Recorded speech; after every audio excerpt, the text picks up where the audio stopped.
के गरेको रोटी पोलेको रोटी भर पोल्नु खोजेको म चौपती गएर आउँछु 20 वटा पाकिसक्नुपर्छ नि ल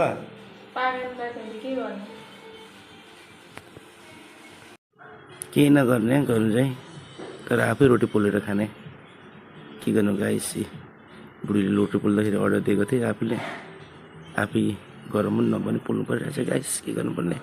काम गर्दैखेरि चाहिँ बुढीले चाहिँ अर्डर नदिनु हुने रहेछ गाइस हो ल यही हालत हुन्छ गाइस ल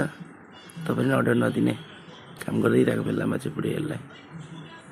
ल गाइस